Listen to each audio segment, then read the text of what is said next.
Well, let's talk about another film that's very important in your career, and that's Malcolm X, which was directed by Spike Lee. Let's hear a scene from it, and this is a scene in which you're making a speech. I must emphasize at the outstart that the Honorable Elijah Muhammad is not a politician. So I'm not here this afternoon as a Republican, nor as a Democrat. Not as a Mason, nor as an elf. Not as a Protestant, nor a Catholic. Not as a Christian, nor a Jew. Not as a Baptist, nor a Methodist. In fact, not even as an American. Because if I was an American, the problem that confronts our people today wouldn't even exist. Now we ain't Americans, huh? So I have to stand here today as what I was when I was born, a black man.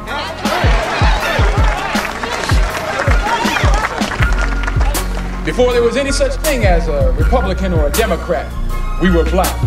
Before there was any such thing as a Mason or an elf, we were black.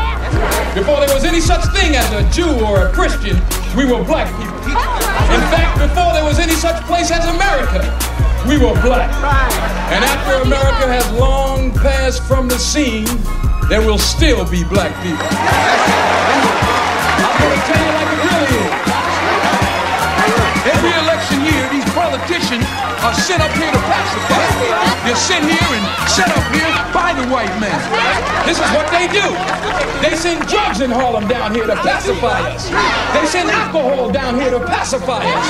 They send prostitution down here to pacify us. Why, you can't even get drugs in Harlem without the white man's permission. You can't get prostitution in Harlem without the white man's permission. You can't get gambling in Harlem without the white man's permission. Every time you break the seal on that liquor bottle, that's a government seal you're breaking. Oh, I say it again, you've been had. You've been took. You've been hoodwinked, bamboozled, led astray, run amok. This is what he does. That's Denzel Washington in a scene from Malcolm X, for which he was nominated for an Academy Award. When did Malcolm X first enter your consciousness? I hadn't heard that in about 15 years. Yeah, what'd you think listening back? That was interesting. I hadn't heard it in a long time. I hadn't heard it since I'd seen the movie, I guess. Sounded pretty good. Yeah. I believed him. When did I what now? So when did Malcolm X enter your consciousness? I did a play about Malcolm X, actually, about 10, 11 years before that, down at the New Federal Theater in New York City, Henry Street Settlement. A fictional meeting between the Honorable Elijah Muhammad and Malcolm X.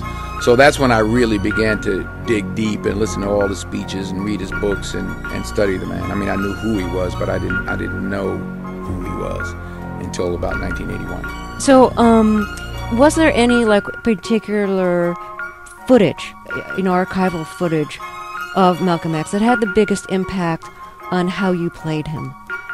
No, I don't know. I mean, I couldn't say there's one thing that had the biggest impact, but, I looked at all the footage that there was. I will say that the Schomburg Library, when I first started working on the part, was just the best place. It became my home away from home, and it's a great resource library up in Harlem, 135th Street. And I can't say enough about the work that I did, not just on Malcolm X, but other parts over the years. I would always visit the Schomburg. Brother Cadence.